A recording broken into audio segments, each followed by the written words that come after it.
to be able to do that is to have courageous legislators who will stand up and say to Washington, D.C., that ain't happening in my state.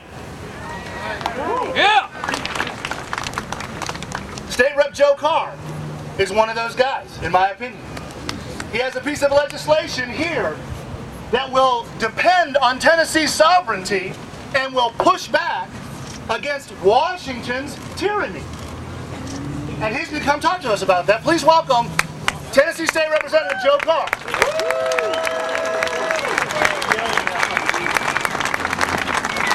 Thank you very much, Ken. Can everybody hear me? Yeah! Maybe. We are endowed by our Creator with certain unalienable rights. Yeah!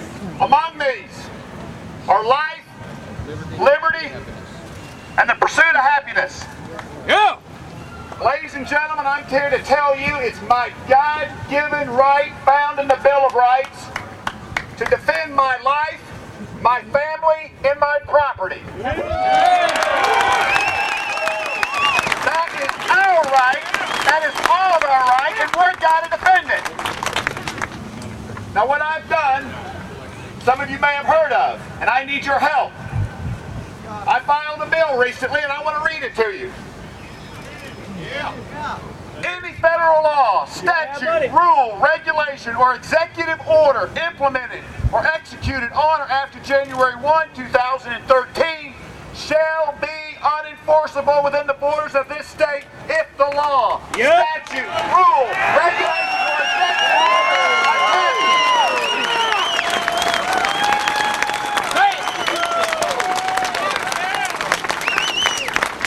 Let's go. Come on. If this law attempts to ban or restrict ownership of a semi-automatic firearm, firearm accessory, or ammunition. B.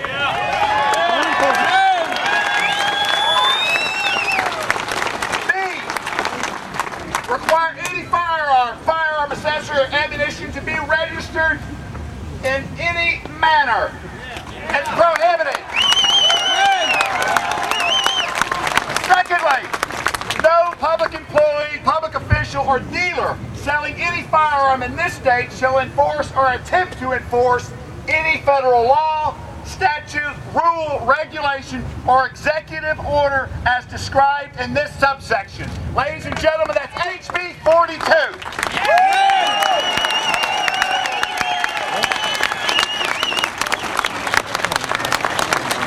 Now let me tell you something. Here's the deal, right here. If they take our Second Amendment away, they're going to take every other amendment in the Bill of Rights. Every single one.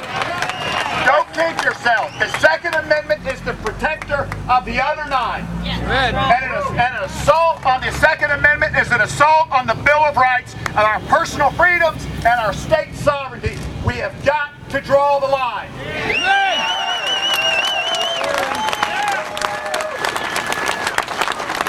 I'll tell you what I'm going to do. We're drawing the line, and some people are saying you can't do it.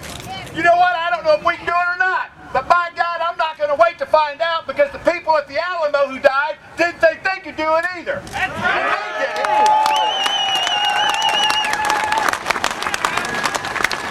There's something that we all hold in common here today, ladies and gentlemen. And it's deep within us. It's in our DNA. It's how God made us. And we're Tennesseans. We're the volunteer state.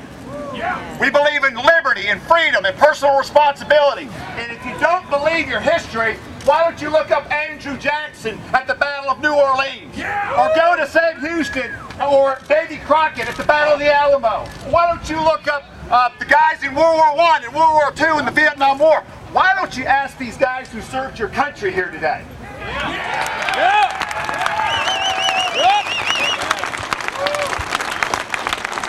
Don't misunderstand me, ladies and gentlemen. Our sovereignty is at stake when we allow the federal government to come and assault the Second Amendment. Right. Today is only a beginning. I want to thank you for being here, but here's what I need you to do. Here's what Senator Ketchum and Representative Sparks and Senator Beavers, here's what we need you to do. We need you to contact at least one more person And then we need you to go to your email inbox, your outbox, and we need you to email your state representative and your state senator and say, we demand that you sign on to House Bill 42. We've got to push back against Washington. That's the start. Thank you very much. God bless America. Do you think this legislation is going to get a good toehold here in Tennessee? I think honestly, I think it's going to be very difficult to pass. But that's not the point. We don't. I've turned the page. You know, you're trained when you come up here in some respects not to do anything without the high degree of certainty that you're going to be successful. But I've learned to regauge what I think now is successful. When I stood up there and read the bill, you heard the reaction. Yes, sir. And sometimes people, the voters, want to know that our elected officials care enough just to do something. Just do something. I mean, if we had, if the men and women at the Alamo had decided we're not going to do this without the high degree of certainty of succeeding, there wouldn't be an Alamo. But their success not was in living, but was in dying, because the mantra, the call for the rest of that war was, remember the Alamo. And sometimes you got to die before you can live, and sometimes we got to do things without the expectation of a near-term result. So I don't know what the result of this is going to be, but I know one thing: if this fails, we'll file another one and we'll try again, because we're gonna work on the wall to make sure the wall comes down. It's the wall of a government that's not listening to the people.